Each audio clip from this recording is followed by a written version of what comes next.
Jadi kesimpulan yang bisa kita dapatkan apa di sini? Tidak ada satupun penyakit bisa sembuh jika Bapak hanya mengandalkan obat. Karena sesungguhnya kita sakit akibat gaya hidup kita yang salah. Berarti langkah pertama, step pertama sebelum tanya obat, sebelum Bapak minum obat, ya rubah dulu gaya hidup yang salah. Kemarin saya didatangi oleh seorang pasien ibu-ibu sakit diabetes. Tetapi yang membuat beliau datang ke klinik saya karena sudah banyak terjadi komplikasi. Salah satu komplikasi ini namanya gangren diabetik, Pak. Bapak Ibu tahu gangren diabetik itu apa? Luka, Pak. Ada luka membusuk. Jadi kalau ada di luar sana ada istilah diabetes basah ya. Sebetulnya itu bukan begitu cara pembedaan diabetes. Bukan tipe basah, tipe kering, itu tidak ada di dalam medis. Ya. Jadi ibu ini datang dengan kondisi yang sudah sangat lemah, Pak. Ya. Tubuhnya lemah, pakai kursi roda, kaki sebelah kanannya membusuk. Jadi waktu datang ke klinik saya itu jari kakinya sudah mulai copot satu-satu. Telapak kakinya bolong, membusuk, jarak 3 meter sudah tercium aroma tidak sedap. Datang di depan meja saya nangis-nangis. Dok, saya sudah pasrah. Sebentar lagi kaki saya mau diamputasi. Tapi terakhir saya minta tolong sama dokter. Apakah ada cara supaya kaki saya sembuh tanpa harus diamputasi? 8 bulan terakhir ini saya menderita, dok, tidak bisa tidur. Ini menjelang malam, itu cekot-cekot rasa kaki saya. Kaki saya ini sudah nggak bisa, Bapak bisa bayangkan lah. Kalau kita ketusuk duri aja sakitnya kayak gimana. Nah ini lukanya menganga, Pak. Ya. Padahal sudah berobat dan sakit diabetesnya sudah 10 tahun. Dan ibu ini rutin minum obat. Saya tidak pernah minum obat selama 10 tahun. Tetapi kenapa, dok? 1 tahun, 2 tahun terakhir ini tubuh saya semakin melemah. Gula darah saya tidak turun-turun, padahal sudah minum obat, sudah sesuai ikuti anjuran dokter.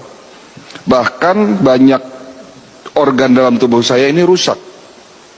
Apa yang bisa saya lakukan dengan kondisi seperti itu, Pak? Nah inilah peran dari pengobatan holistik. Kita tetap ikhtiar. Kita tetap bantu mereka yang sakit, yang sudah begitu hopeless. Ya. Sebelum saya memberikan satu resep obat, sebelum saya memberikan pengobatan, prosedur protap di klinik kami, kita harus melakukan medical check up. Tetapi berbeda dengan medical check up yang ada di rumah sakit, Bapak Ibu sekalian. Medical check up di klinik kami dengan konsep holistik, dengan alat-alat yang ada di dalam bidang kedokteran holistik. Alat ini saya temukan waktu kami masih belajar di Beijing. Nama alatnya Human Resonance Magnetic Analyzer. Sebuah alat untuk memeriksa fungsi organ lewat gelombang energi.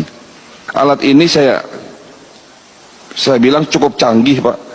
Ya, hanya 10 menit dapat mendeteksi 250 parameter pemeriksaan. Itu kalau di print semua 30 lembar, Pak.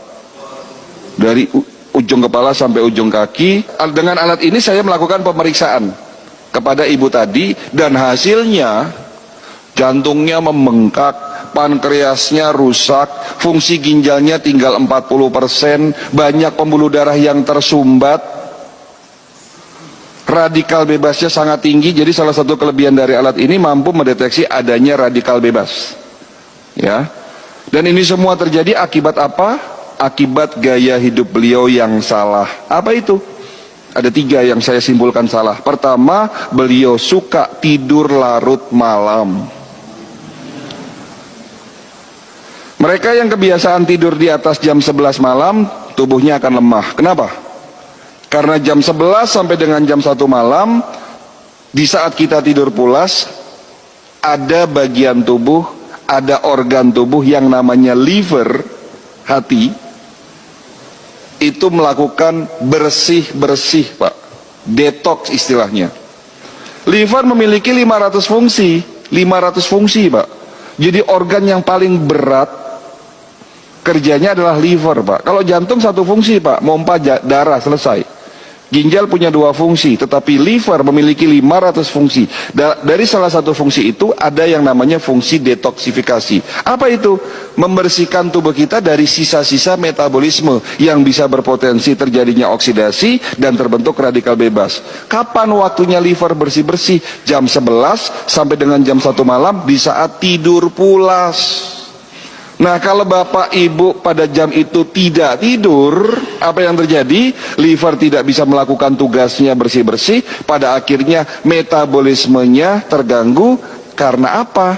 Karena terjadinya oksidasi yang tidak dapat dinetralisir oleh tubuhnya.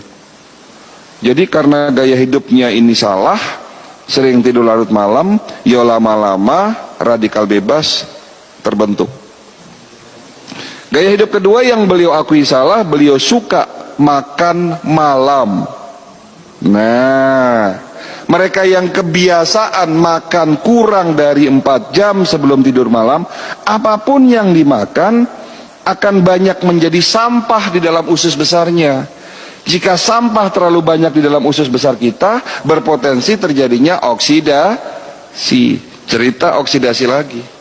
Dan jika oksidasi ini tidak diimbangi dengan antioksidan dan tidak dapat dinetralisir oleh tubuhnya, terbentuk yang namanya radikal bebas. Kan begitu ceritanya. Jadi mudaratnya lebih banyak daripada manfaatnya makan malam itu. Jadi kalau ditanya, dok, kalau sekali-sekali kita hajatan boleh nggak makan malam? Ya boleh, nama juga sekali-sekali. Tapi kalau ini dijadikan kebiasaan setiap hari makan malam, ini jadi masalah. Jadi itu gaya hidup kedua yang beliau akui salah. Yang ketiga, beliau tidak suka minum air putih. Apa yang salah dengan tidak minum air putih? Hati-hati, Pak. Bangun tidur, kita harus minum 1 gelas air putih. Setelah sholat subuh, minum segelas air putih.